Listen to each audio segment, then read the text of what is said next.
بسم الله والصلاة والسلام على رسول الله. ان شاء الله تكونوا بخير بنات. في فيديو اليوم رايحة نجاوب على الأسئلة اللي راهي تجيني ياسر في القناة من نهار حطيت لكم جولة في المطبخ نتاعي.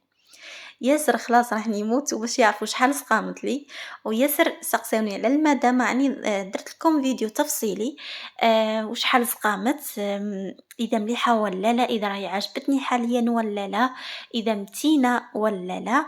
وياسر سقساني ايضا على الالكتروميناج اللي كنت شريتهم، ثاني كنت درت لكم فيديو تفصيلي عليهم بالتفصيل وبشحال شريتهم. مع هذا ديما يجوني تعليقات شحال شريتيهم، رأيي فيهم. هنايا حبيت ندير لكم هذا الفيديو بعد راهي عندي أكثر من 3 أشهر ملي شريت الكوزينة وملي شريت الإلكتروميناج، يعني راني استعملتهم مدة وعرفتهم إذا ملاح ولا لا. المهم في هذا الفيديو راح نجاوب على كامل التساؤلات نتاوعكم. اول حاجه نبداو بها هي المطبخ. شوفوا هنا المطبخ، ركزوا على لي زيليمون، ركزوا على الجهات هذه تاع لي تيروار، شوفوا هذاك الباب وشوفوا هنايا راهم مختلفين تماما. لذا يا البنات على بها انا ما ذكرت لكمش السعر راه يختلف على حساب التصميم تاعك اللي اخترتيه. اذا اخترتيه شارجي، اذا اخترتي فيه لي تيروار ياسر، اذا اخترتي فيه لاكسسوارات ياسر، لانه المطابخ هذو العصريه راهم يجوا فيها لاكسسوارات من الداخل. يعني السعر انا كان نقول لكم السعر نتاعي ما عنده ما يفيدك، لانه مستحيل رايحه تخدميها كما انا بالتفصيل الممل، ويكون المساحه تاعك كما انا قد. يعني انا كي نقول لك انا وشحال سقامت لي ما عنده ما حد تفيدي. انا كنت خليت لكم رقم الورشه اللي خدموا لي وقلت لكم عادوا اتصلوا بها، راهي مرا تتصلوا بها وتعطي لها المساحه تاع المطبخ تاعك، تقولي لها واش حابه ديري، تخدم لك تصميم 3D وتقول لك السعر. يعني هكذاك تستفادي اكثر من اني نقول لك انا السعر تاع نتاعي. ياسر تعليقات، يعني أكثر من 1000، مش 1000، الآلاف اللي راهم يسقسوني وشحال سقامت لك وعلاه ما تقوليش. نقول لكم السبب الرئيسي اللي ما خلانيش نقول، أو السبب الأول كما ذكرت لكم إنه ما عندو ما يفيدكم. التصميم تاعي راه مختلف، مستحيل تكونوا حابين نفس التصميم تاعي، ومستحيل تكون الكوزينة تاعكم قد مع الكوزينة تاعي. هذا أول سبب. ثاني السبب يعني راح نجاوبكم بصراحة، أنا هذه الورشة كانوا داروا لي تخفيض لأني كنت راح ندير لهم إشهار، فهمتوا؟ يعني نقصوا لي أنا من السعر الأصلي. والله يا البنات ماني عارفة سعرها الأصلي شحال. يعني قلت لهم أخدموني كذا، قالت لي راني درت لك تخفيض لأنه عندك قناة، وهي طلبت مني إني إنها تنقص لي في السومة وندير الفيديو في القناة تاعي ونذكرهم، يعني نذكر اسم الورشة وهكذاك تنقص لي السعر. يعني أنا مانيش عارفة والله يا البنات، ماني عارفة سعرها الأساسي شحال. المهم السعر راه ما يقلش عن 30 مليون ويوصل حتى ل 100 مليون 200 مليون، يعني على حساب الكوزينه تاعكم. انا صاحبتي الكوزينه تاعها سقمت لها اكثر من 100 مليون لانها اكبر من كوزينتي، ولانها درت الاكسسوارات ياسر في الكوزينه تاعها. يعني السعر يا البنات والله راه يختلف، يعني كون تحركي مسمار راه يختلف، فهمتوا؟ كما انايا راني ما درتش لاكسسوارات ياسر، المطبخ تاعي راهو صغير ياسر. راه يبان لكم كبير بصح راهو صغير. واللي حيرتني انه ياسر بنات بعثوا لها الكوزينه تاع سميره وشحال سقامت لها، قولي لنا. يعني لهذه الدرجه عندكم هذه القوه تاع تقرعيج تبعثي لها وتشقي روحك باش تعرفي برك شحال سقامت لي؟ ما فهمتش الداعي من هذا. كما قلت لكم اللي حابه تخدم وعندها كوزينه، مجرد انك تعطي لها القياسات دير لك التخطيط وفي ثم تقول لك شحال اسقامت لك. يعني اذا كنتي حابه تستفادي صح. لذا ما ذكرت لكمش السعر، والله يا البنات ماني عارفه سعرها الاساسي شحال. رايحه ثاني نجاوبكم. قلتوا لي الفايونس شحال شريتيه؟ ما نصحكمش ثاني به، ندمت اشد الندم لاني درتو. ما نكذبش عليكم راني خلاص مهبط لي كامل مورال.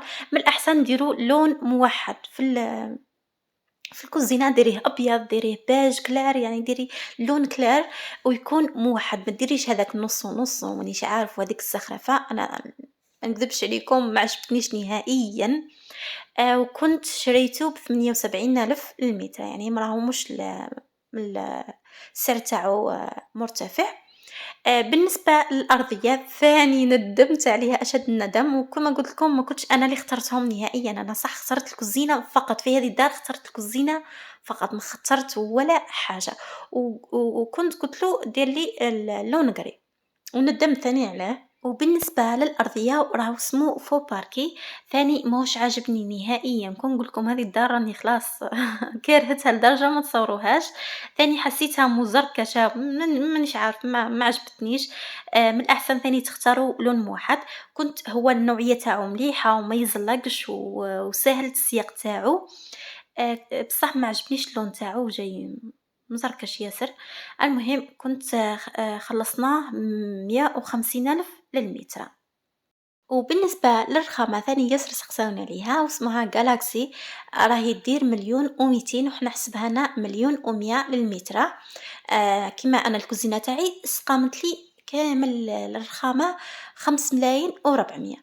يعني هاي السعر تاعها راني عرفتو قلتو لكم، الأسعار تاع الإلكتروميناجي عرفتهم بالضبط قلتهم لكم، الكوزينة والله يا البنات ماني عارفة السعر تاعها الأساسي شحال نقصوني مانيش عارفة شحال نقصت لي. لأنه والله ما كان من كنت نخدم عندهم ما كانش كامل همني السعر بقدر ما كانت همتني إنها تخرج كوزينة مليحة وتكون الجودة تاعها مليحة، لذا ما تناقشتش كامل معاهم من ناحية السعر، هي وحدها حسبت لي وحدها نقصت لي. وأما الإلكتروميناجي راني كنت خليت لكم فيديو بالتفصيل الممل عليهم ومن عد من شريتهم. راح نخلي لكم الرابط تاعو في صندوق الوصف. أول حاجة لا بلاك كنت قلت لكم راني شريتها وريتها لكم، ما قلت لكمش رأيي تاعها، قلت لكم حتى نستعملها. صراحة عجبتني ياسر وتهز 5، يعني نقدر ندير فيها حتى 5 كيكوطات مع بعضهم، ما جاتش ضيقة. بعدين على بعضهم، يعني كنت متخوفة ياسر منهم. بعد ما شريت أنا تاعي راهي 75 سنتيم، بعد ما شريت لقيت إنه اكتشفت إنه كاينة نتاع 95، يعني ندمت قلت مال أكيد تاع 95 تكون أوسع. هكذاك وواسعة ما شاء الله، كنت درت عرضة وطيبت فيها مع بعضهم 5 كوانين مع بعضهم وطيبوا لي عادي، معني درت فيها كيكوطات. هذه بالنسبة لبلاك. الحاجة الوحيدة اللي ما عجبتنيش فيها القرياج الفوقاني، يعني صعيب ياسر في التنظيف تاعو لأنه جاي أحرش. جاي هذيك القرياج اللي ديري فوقو هكذاك. جاي أحرج باش معناتها كي تكوني دايرة حاجة طاوة كسرونة مانيش عارفة كيكوطة ما تزلقش. يعني صعيبة ياسر في التنظيف تاعهم، هذه الحاجة الوحيدة اللي ما عجبتنيش فيها. كما قلت لكم واسعة ما شاء الله، النار تاعها قاوية ما شاء الله، طيبة مليح. الإينوكس تاعها نوعية جيدة، هذه راهي لابلاك راهي دوريجين. هذه بالنسبة لابلاك. نروحوا للحاجة الثانية اللي هي لافيسيل. كما راكم تشوفوا عندي ميديا، انا ملي خرجت ورحت درت في الحوانيت وشفت لقيت شحال من نوع ونوع. بصح صراحة الأثمان تاعهم مرتفعة جدا، يعني من 13 مليون والفوق. كل وحدة والميزة تاعها. كاينة اللي تخدم الويفي، قلت له الويفي ما عندي ما ندير بيه، يعني نخدم بها وحدي. كاينة اللي فيها تخدم بالبخار، قلت له البخار درتو لوجهي تندير له تسوى ب20 مليون. لذا جبت رخيصة كاملة اللي هي ميديا، خلصتها ب7,800,000 ولحد الآن راهي عجبتني ما شاء الله. الحاجة الثالثة اللي هي الفوري البنات، والله لحد الآن مانيش عارفة إذا نقول لكم مليح ولا ماهوش مليح، لحد الآن مانيش فاهمة روحي. كيما راكم تشوفوا راني خدمت به البسبوسة، خدمت به السوفلي، خدمت به الهمبرجر، خدمت به البيتزا، خدمت به الكاطو، يعني خدمت به شحال من وصفة. هذه الوصفات التاليين كامل راهم بها. كيما راكم تشوفوا، لو تشوفوا انتم تقولوا راهي طيب مليح. راكم شفتوا البسبوسة حمرتها ما شاء الله. هذه الفطيرة ثاني خرجت حمراء ما شاء الله. بصح ما نكذبش عليكم أنا ماهيش مقنعتني، يعني هاي طيب هشيشة تحمر، بصح أنا ماهيش عجبتني. يعني لو يرجع بيا الزمن ونكون عاود رايحة نشري ما نشريهاش. علاه؟ لأنه ما تشعلش من فوق والتحت مع بعضهم. أنا إنسانة ولفت إني نطيب في الكويزينيير تاعي اللي كانت عندي طيب من فوق تحت مع بعضها. يعني ما نقدرش، ما لحد الآن ما ولفتش إني نستناها طيب من التحت ومن بعد نشعل من الفوق.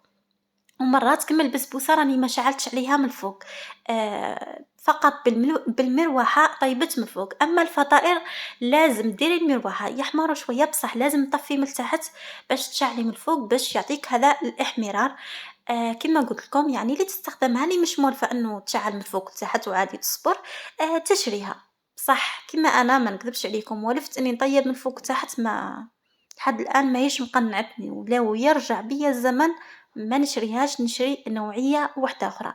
لذا نصيحة كي تكونوا رايحين تشرو في الفور ركزوا على حاجتين. أول حاجة لازم ضروري المروحة، هاي لا نقاش فيها، لأنه فرق شاسع ما بين الكويزينير اللي ما فيهاش المروحة وما بين فيها المروحة. أنا كنت قبل الكويزينير تاعي ما فيهاش المروحة، يعني فرق شاسع بيناتهم. ثاني حاجة لازم يشعلوا من فوق لتحت مع بعضهم. بالنسبة لسعر لابلاك أنا كنحسبها لي 3,900، بالنسبة للفور 6,100. زيدوا واش نجاوبكم؟ أي كنتو سقسيتوني على الحنفية نتاع حوض الغسيل وأيضا الحوض. صراحة أنا كانوا عاجبني وثاني أنا اللي اخترتهم في زوج، بصح ندمت، ما ننصحكمش نهائيا نهائيا نهائيا بهم، خصوصا الحنفية ماهيش عمليا نهائيا. إن شاء الله ندير لكم بعد فيديو نقول لكم عليه. المهم ما تشروهاش. وأيضا الحوض جاي غامق ياسر، تحسوه ثاني ماهوش عملي. من الأحسن اشروا هذه النوعية دوك تجيكم تصويرة أحسن وأرخص. احنا بالنسبة للحوض كنا شريناه 1,200,000، والحنفية كنا شريناها 800، ويختلفوا الأسعار أكيد من محل من محل. وفي الأخير أكيد حابة نعطيكم رأيي الصريح في الكوزينة، لأني كما وريت لكم سابقا كنت بانية البوتاجي وطيحته، ومن بعد درت هذا المطبخ العصري. وشكون أحسن؟ إذا البوتاجي المبني أحسن ولا العصري أحسن ولا الآتر أحسن؟ كانت مشتركة كتبت لهم تعليق، قالت لهم ما ننصحكمش كامل بالMDF، راني درتو خسرت عليه دم فادي ورابلي في أقل من أشهر.